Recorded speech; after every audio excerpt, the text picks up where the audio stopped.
semua kekuatan yang mau diajak kerjasama. Tapi kalau sudah tidak mau diajak kerjasama, ya jangan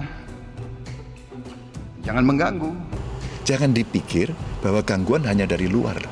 Gangguan bisa dari dalam dan itu membahayakan. Bahwa daulat rakyat itu pasti akan menentukan caranya. Seperti air akan mencari jalannya. Jadi nggak boleh baperan.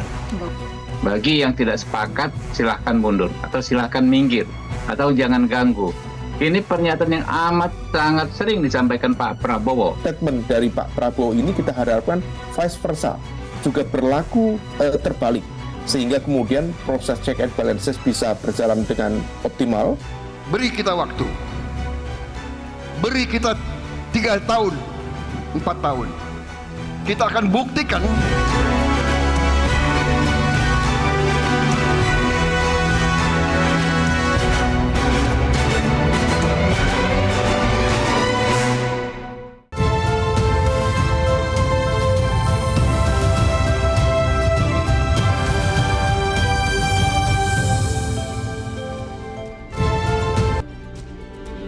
Halo, selamat malam pemirsa. Sikap Presiden terpilih Prabowo Subianto yang kerap menyatakan akan terus menjalin kerjasama dengan semua kekuatan agaknya berbanding terbalik dengan pernyataan terakhirnya tentang jika masih ada yang tidak mau diajak bekerjasama, maka jangan mengganggu.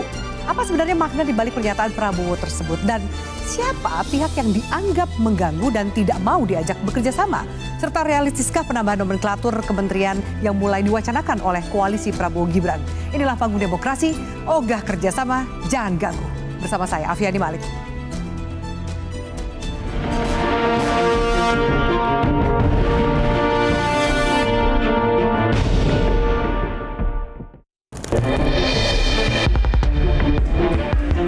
Di tengah belum tercapainya konsolidasi dan upaya rekonsiliasi yang digagas oleh Presiden terpilih Prabowo Subianto, Ketua Umum Partai Gerindra tersebut meminta kepada pihak yang tidak mau bekerja sama untuk tidak mengganggu.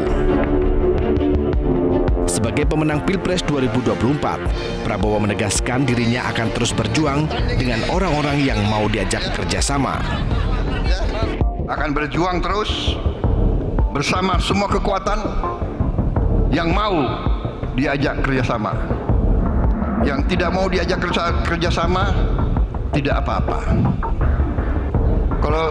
Kalau ada yang mau nonton di pinggir jalan, silahkan jadi penonton yang baik.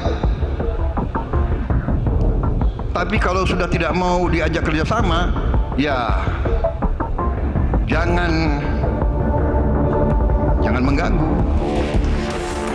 Politikus PDIP yang menjadi rival Prabowo dalam Pilpres 2024, Ganjar Pranowo, mengingatkan Prabowo bahwa bukan hal yang mustahil adanya pihak yang mengganggu justru dari dalam, alias pihak-pihak yang telah menjalin kerjasama. Tidak boleh mengganggu, benar, pemerintah tidak boleh diganggu. Tapi ingat ya, dari dalam pun bisa mengganggu loh. Ketika orang punya spirit anti korupsi tapi menterinya korupsi, apa yang akan terjadi? Ini kita kasih catatan. Jangan dipikir bahwa gangguan hanya dari luar. Gangguan bisa dari dalam dan itu membahayakan. Partai Keadilan Sejahtera menilai pernyataan Prabowo Subianto sebagai kewajaran karena Prabowo sebagai pemenang dalam Pilpres 2024. Namun PKS menegaskan bahwa pemerintahan ke depan harus tetap dikontrol. Pak Prabowo benar, jangan ganggu pemerintah. Wong menang pemilu kok. Tapi kontrol pemerintah wajib. Muncul spekulasi segala upaya terus dilakukan koalisi Prabowo untuk menggandeng semua pihak agar bergabung di pemerintahan Prabowo Gibran, hingga mencuat wacana penambahan nomenklatur kementerian. Penduduk hampir 280 juta lebih dengan segala masalah yang ada, kalau perlu diperbanyak, ditambah nomenklatur, saya kira itu juga bagus. Misalnya kita mengakomodasi kawan-kawan yang sudah berjuang bersama-sama untuk kemudian membangun Indonesia ke depan itu apakah salah gitu loh. Ya, itu kan adalah hak pemenang.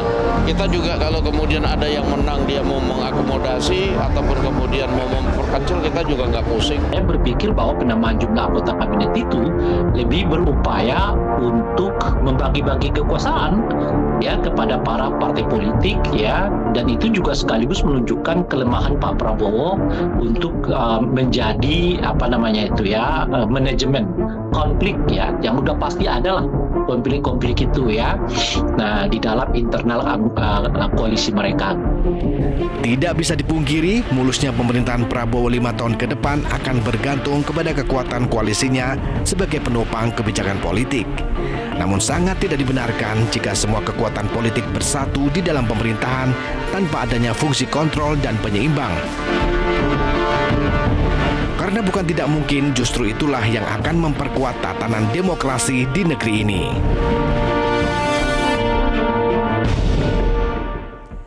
Dan berusaha langsung saja untuk membahasnya sudah bersama dengan saya, Wakil Ketua Umum Partai Gerindra, Habibur Rahman. Bang Habib, halo, selamat malam. Selamat malam, Assalamualaikum. Waalaikumsalam, terima kasih sudah hadir. Berikutnya ada juru bicara Partai Demokrat, Herzaki Mahendra Putra. Bang Zaki, halo, selamat malam. Selamat malam, Assalamualaikum warahmatullahi wabarakatuh. Waalaikumsalam warahmatullahi wabarakatuh. Dan juga hadir juru bicara Partai Keadilan Sejahtera, Muhammad Iqbal. Bang Iqbal, halo. Itu gayanya udah kampanye atau gimana tuh? DKI Jakarta kayaknya. Dan kemudian hadir juga perwakilan PDIP, Pak Ciko. Halo Pak Ciko Hakim, selamat malam. Assalamualaikum semua. Waalaikumsalam. Lalu kemudian hadir menemani saya Direktur Parameter Politik Indonesia, Mas Adi Praitno. Halo Mas Adi, selamat malam. Halo, selamat malam semuanya. Selamat malam, Ardi. Oke, baik. Bapak-bapak, kita mau bahas soal statement terakhir dari Presiden terpilih, Pak Prabowo Subianto. Bang Habib, ini kan sekarang jadi pembicaraan. Apa sih yang sebenarnya, kenapa gitu Pak Prabowo menyatakan statement tersebut dan maksudnya apa? Konteksnya mungkin Bang Habib bisa jelasin. Ya, tentu kami berkepentingan menyampaikan konteksnya ya.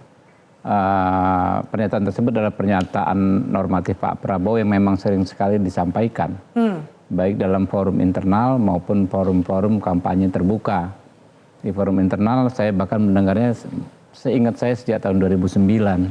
Ya, ketika saya awal-awal bergabung dengan Pak Prabowo, diskusi 3-4 orang, beliau mengatakan, ya kita sudah berbulat tekad untuk maju membela bangsa dan negara, ya kan. Kita harus bersatu, berbagai elemen. Iya. Itu sebagai syarat majunya negara kita kan, elitnya bersatu. Tapi kalau yang nggak mau ya sudah, nggak usah ganggu. Itu persis mirip-mirip begitu sering dalam konteks memotivasi. Bahkan itu kan untuk internal maupun eksternal ya. Coba Anda cek deh di kampanye-kampanye ya kan. 3 atau 4 kali Pak Prabowo ikut pemilu. Seingat saya sering disampaikan, kita sudah dalam posisi tidak ada alasan untuk mundur. Kita sudah terus maju. Di dalam ruangan ini ya kan, yang tidak sepakat lagi dengan perjuangan kita silahkan keluar. Sering disampaikan seperti itu. Nah kemudian ya, kalau itu konteks historisnya ya, Nah, dalam konteks kita memaknainya, menurut saya sepanjang saya sering berkomunikasi dengan beliau, yang namanya bekerja sama itu bukan harus dalam satu koalisi pemerintahan.